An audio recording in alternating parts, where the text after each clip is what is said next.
Where did WWE go wrong with Charlotte Flair? As stories of backstage bother boil over from this Friday's SmackDown, the McMahon that made her monarch finds himself in quite a difficult situation, one that maybe he could have avoided a long time ago. You see, when college volleyball standout Ashley Elizabeth Flair decided to get into the family business, one made famous by her dad, Ric Flair, and made infamous by her brother, David Flair, WWE could not wait to sign her up. I mean, young, tall, blonde, daughter of legendary nature boy Ric Flair. That's money, right? It's absolutely money. It's here that we can point to one of the areas of WWE error when it comes to Charlotte Flair. No harm would have come from letting Charlotte train at her own speed and maybe get some seasoning on the independent circuit as opposed to jumping straight into the system. And I believe this is something that we're going to talk about in years to come with the NXT 2.0 roster. A lot of names coming through there that haven't had that time to go out into the wider wrestling world and find their voice a little bit. And Charlotte certainly didn't do that. Literally, she made the decision to get into wrestling. She started training with Lodi, and a few months after breaking her nose during training, she was signing on the dotted line for an NXT developmental deal. It was all very quick, so it seems. Now, once Charlotte was nestled into the black and gold glow of NXT, she spent 10 months training under the great Sarah Del Rey, and you know what? No finer. Sarah Del Rey is an incredible performer. She made a much-hyped television debut after those 10 months, and when I say hyped, there's a lot of hype, as opposed to today where WWE tend to put a doily over any sort of superstar family ties. Hello, Bron Breakker, how are you doing? Charlotte Flair was very much lauded as a Flair, to the point where Ric Flair made her opening announcement. So Flair came out to the ring on NXT declaring that Charlotte Flair is, not will be, is the greatest Flair athlete of all time. That's a lot of pressure, isn't it? Pressure makes diamonds, and diamonds are forever.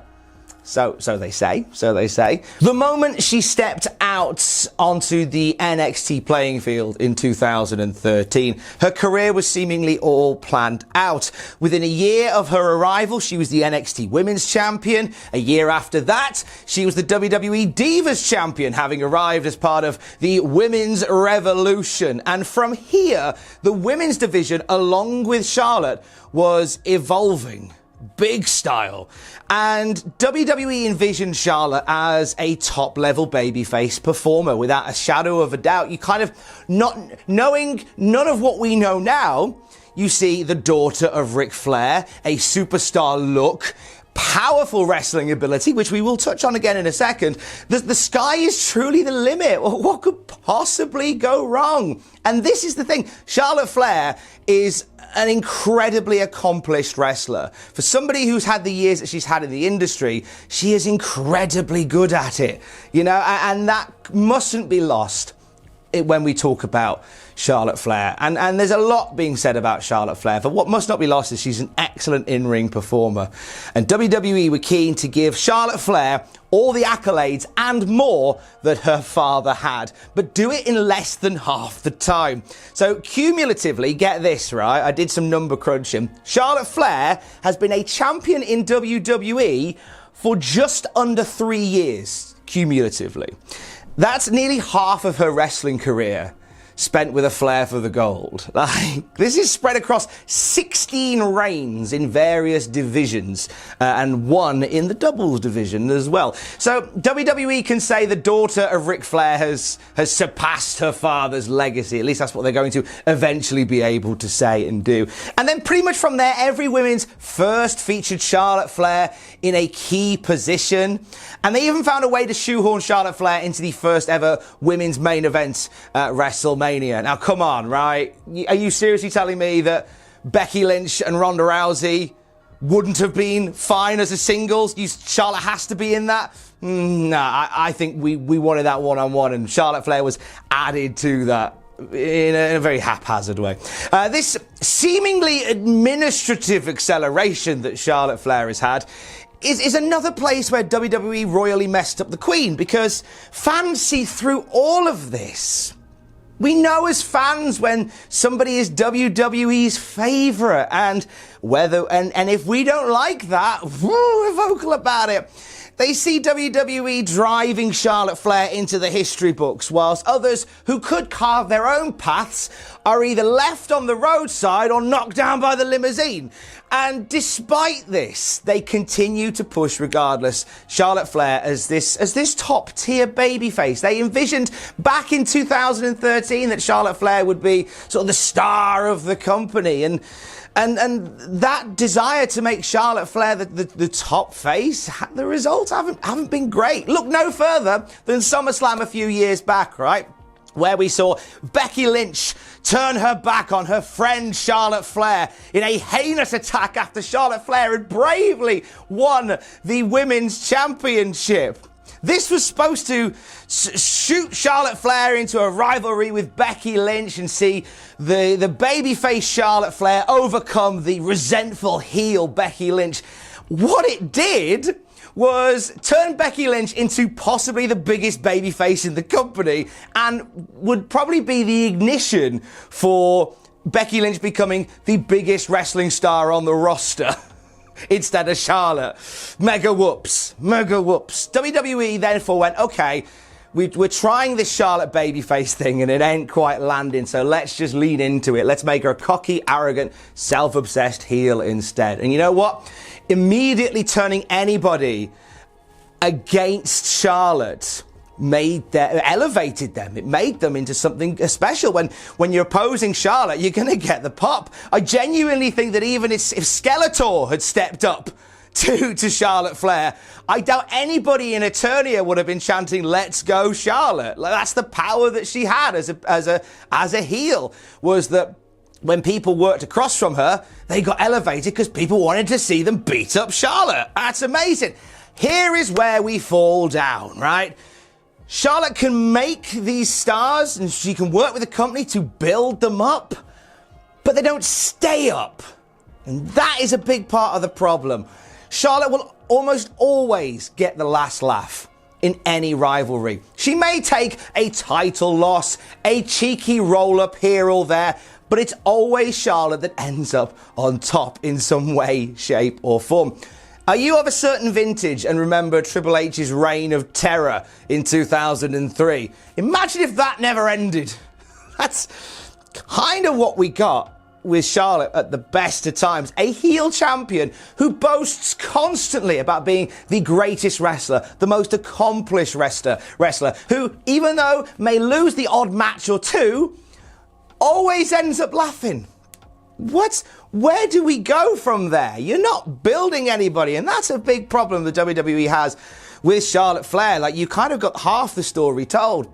Now, talking of stories, we've heard many stories being recanted and emerging from WWE about how Ashley Flair has gone AWOL and seemingly just been replaced by an omnipresent Queen Charlotte Flair. Like, you seem to very much be living the gimmick right now, if what we're hearing is set to go by. Flair isolating herself more and more behind the scenes and being labelled as increasingly difficult to work with. This is from scrutinising booking that makes her look less than the best and just generally being distant from everybody else. And all of this brings us to SmackDown from Friday, where we had the incident with Becky Lynch. Charlotte Flair, according to reports, not wanting to look weak and have Becky Lynch look strong in a segment, kind of goes against that segment, and it causes things to fall off the rails, and it leads to a backstage argument with Becky Lynch and Charlotte Flair, and it even leads to, according to reports, Charlotte Flair being escorted from the venue by security. She's not making a lot of friends right now because all I see and all I hear from these different reports from different places is that Charlotte Flair behind the scenes become Charlotte Flair the character.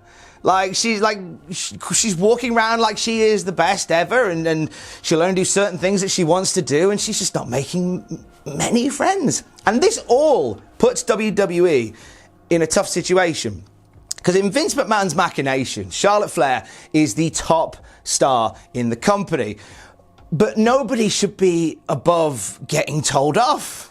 No one should be above being disciplined for stuff like that. And I mean nobody. Because a few people have mentioned Brock Lesnar, going, oh, well, when Brock Lesnar does it, it's fine. No, it's not. When Brock Lesnar's an arsehole, he should be called out for being an arsehole. Just as if anybody, like a Charlotte Flair, is being an arsehole, she should be called out for being an arsehole too. I think we should spend more time calling out arseholes. Just saying. But WWE are in this difficult position because they see Charlotte Flair as this top star. And they don't want to upset her because they see her as somebody the company can be still built around even at this point, but also her husband Andrade is in a very prominent position in the rival company in AEW, and we know that Charlotte has been backstage at AEW supporting her husband as she is wont to do. And there is a concern that Charlotte Flair, if she feels like she's being disrespected, could just walk away from McMahon Land and straight through one of the entrance ramps on AEW. It'll be the heel one. She won't find the cheers that she's looking for in AEW, I don't believe. But if Charlotte is as toxic behind the scenes as these reports are suggesting that she is, surely a solution has to be applied. Whether that is a case of taking the parties to one side and getting it addressed, or maybe simply parting ways. Something has to be done from here. But not all the blame can fall on Charlotte Flair for this, and I want to emphasize that because she's the product of so much more, because WWE mollycoddled and pedestaled her from the moment she stepped into a wrestling ring for the first time. The daughter of the son of a gun put boots on and then became WWE's hottest commodity. And it's very difficult to stay grounded when you're held aloft all the time. And I'm nervous now that we're at a point where whatever we do to redress this balance is too little too late, because Charlotte Flair will always be considered one of the greatest wrestlers in the history of WWE's women's division. That's without a shadow of a doubt. Like, I think that if you watch a Charlotte Flair match and you don't see her as an excellent wrestler, I feel like you're blinded by how much you don't like her in other ways. In my opinion, I think she's an excellent wrestler. However, the big issue is, no matter how great a wrestler she is, nobody's gonna like her. And that's the case. And that's something that, and that's the issue, is that while she'll be an amazing wrestler, people won't connect with her in the same way they'll connect with someone like Becky Lynch. They just simply won't. And that has got to be a hard pill to swallow when you're at a certain point in your game like Charlotte Flair is. WWE went wrong with Charlotte Flair by taking an old Four Horsemen mantra a little bit too seriously. In closing, you see, people won't learn to love it, and people won't learn to live with it, even if it's the best thing going today. Stay safe. Love you. Bye.